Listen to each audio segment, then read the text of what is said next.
Mabuhay pageant fans! Welcome back to my YouTube channel. Hey Adam G, how are you guys all doing? So it's Supra season already and most of the 70 delegates are already in Poland to compete for the 14th Miss Supranational crown.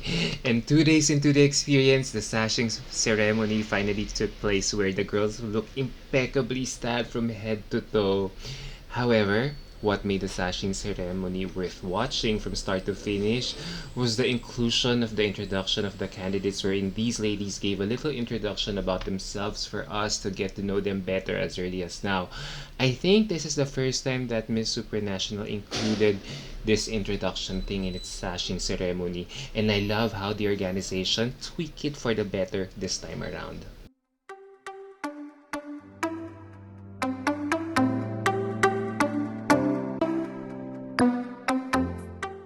So I am now enumerating my top picks for this event.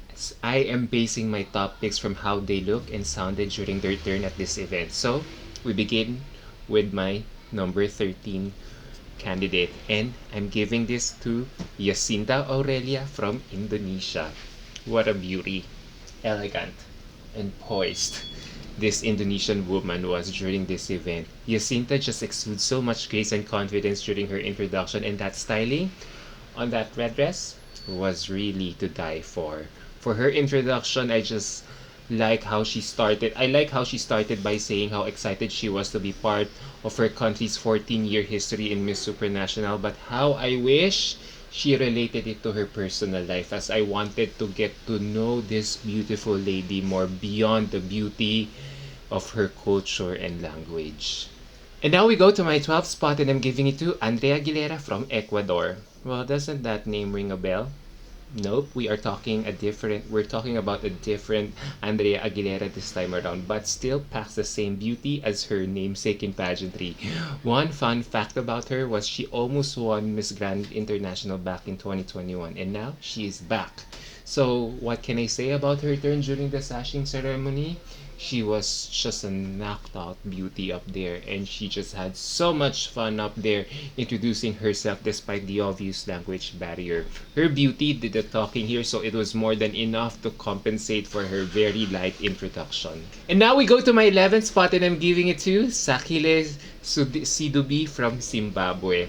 Talk about being memorable with your introduction up there. Sakile strikes me as someone who is very simple and down to earth just by basing it from her introduction during the Sashing Ceremony. But her fun fact about herself of not being able to see the ocean until 21 years old was the one that really got me so hooked on her. I just love her humility right up there. There is no pretense at all. Her personal introduction right there already gave me a glimpse of what her country is all about. That Zimbabwe apparently is a landlocked nation just like any other African countries. So it really made her more interesting as a candidate. Now she really stands out because of this. And ladies, this is how you grab our attention if you want us to notice you in the competition. And now we go to my top 10, and I'm giving it to Cristal Matos from Dominican Republic. This girl has a lot of character, and that's what I noticed about her right away. She speaks well, and you will easily be captivated by her engaging personality. And why wouldn't we be impressed? She works as a teacher, and as someone who is a teacher by profession, she really conveyed her thoughts very well. I am really excited to get to know her leading up to the finals night. Dominican Republic has been relatively doing well in pageantry, and I think she just has what it takes as well. However, if there is something I want to nitpick, is that she sported a very dark makeup here. So I hope she can tone it down a bit, as it's making her features stronger given her strong facial features. But her outfit, wow. I just love how she chose this couture neckline lavender dress to make her look so soft to the audience. So did you see the contrast up there? And now we go to my 9th spot, and I'm giving it to Emma Collingridge from United Kingdom. I am so happy she is back in the pageant scene, and who wouldn't love to see this lovely British contestant to be up there on stage again. I mean, have you guys forgotten how eloquent she was during her time in Miss Universe 2 years ago? And the thing I love about Emma is that she really radiates in her simplicity. She doesn't overcomplicate things when it comes to her styling and choice of words. Now, she's just a natural every time she is up there. So when I saw her introduce herself the other night, I was in for a good time. Now, she was very sweet. Nakita niyo naman, she was very sweet and charming. And I know some of you guys might find her interesting fact 25 countries before I turned 25 a little bit pretentious, but for me, I find it okay. She just wants to show us that she is well traveled and looks forward to have an amazing time in Poland as early as now. And now we go to my 8th spot, and I'm giving it to Vanessa Lopez from Mexico. Effortless. Just effortless. That's how I describe Mexico's Vanessa Lopez during her turn at the Sashing Ceremony last night. She was just radiating and has this quiet charm about her, especially when she started introducing herself. A little background on her: she is a pageant veteran who represented her country in Reina Hispano, where she almost won the title a few years ago.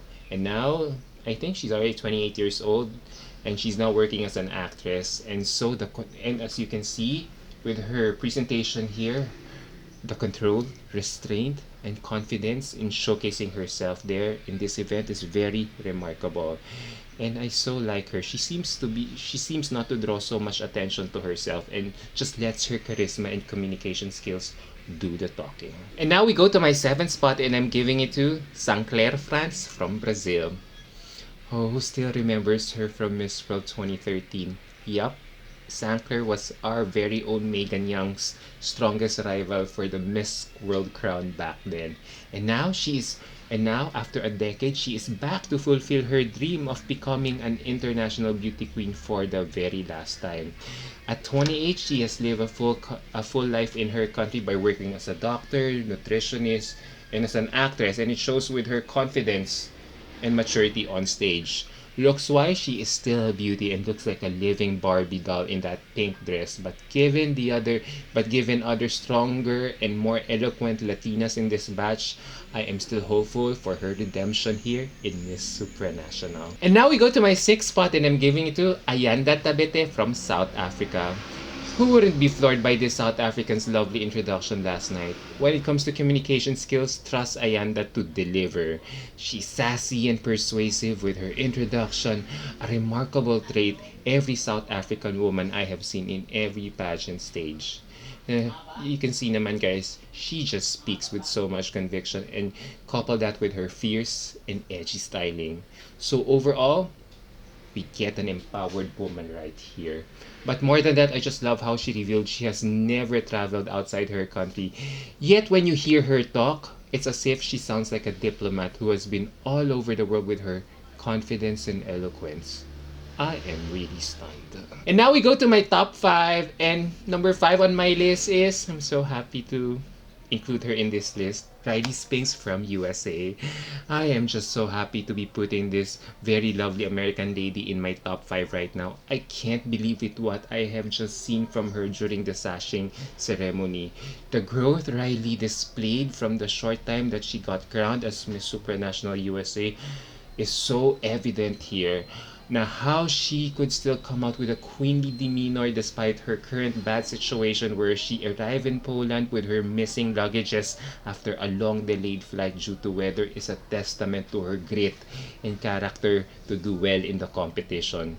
So kudos to her friend Miss United Kingdom, Emma Collingridge, for lending her a dress for this occasion, because it really saved the day for Riley. And overall, she just sounds so incredible, and you really can't deny the beauty of her face. Now, it's a very Supra prototype.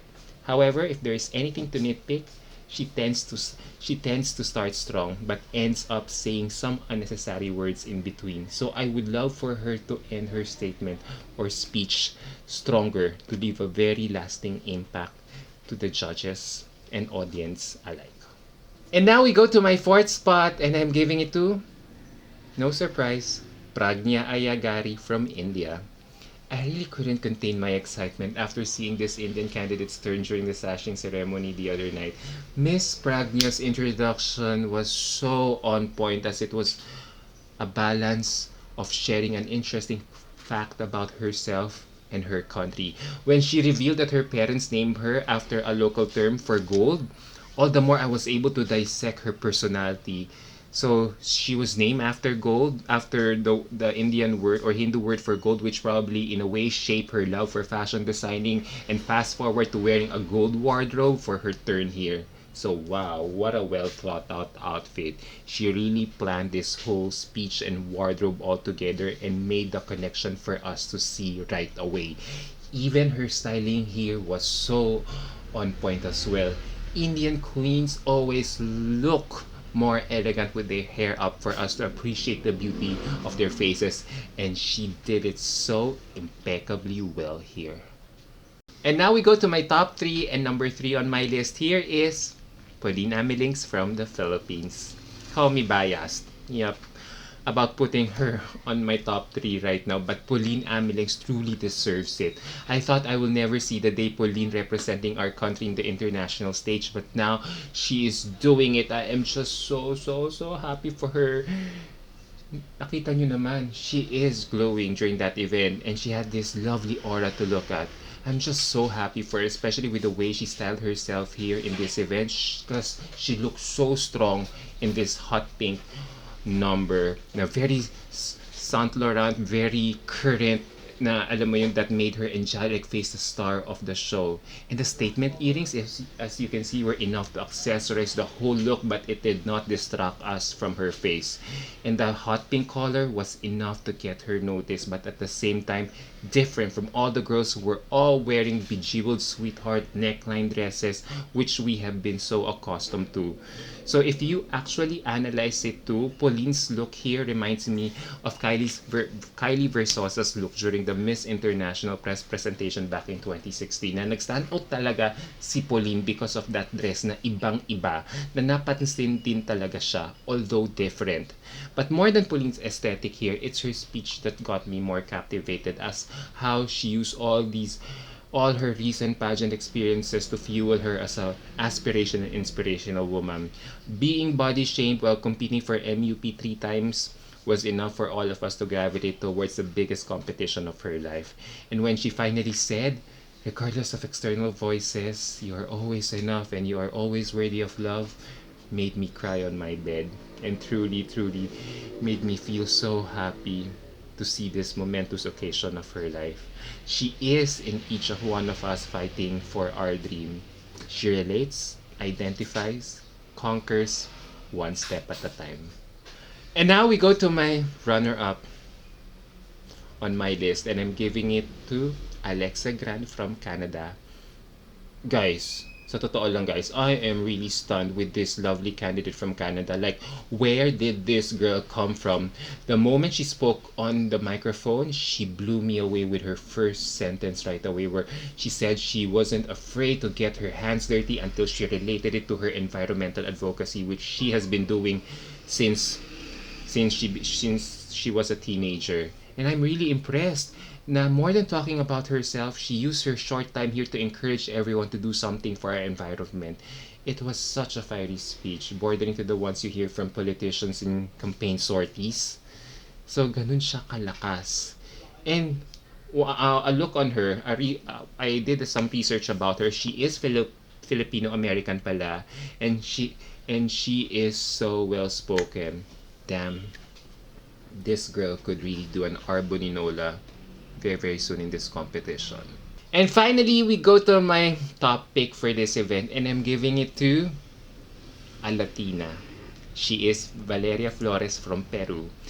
I simply love this Peruvian beauty queen. Judging from her introduction, you can tell that she is very well spoken.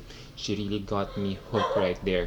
But apart from that, it's her authenticity and candor that's ebbing me on me right now. In that very short introduction about herself, she revealed already so many facets about her life. Now she likes to make people laugh, but will never hesitate to become serious when it comes to work and pursuing her passions in life. Wow, she just strikes you as someone who's very humble and down to earth. And I like how she ended her speech by inviting all the ladies that they are welcome to visit her country and be their tour guides and be their tour guide someday. So, overall, she was just very natural and authentic. and we haven't talked about how ravishing this woman is. So there you go, guys. What do you think about my list? I actually have many more girls to mention, like Miss Nicaragua, Guatemala, Germany, who else? Cuba, El Salvador, who also caught my attention. Well, safe to say that this content is more or less my post-arrival leaderboard for this year's competition. So please let me know what you guys think about my ranking for this event. I'll check it out on the comment section down below. So, until my next video, bye!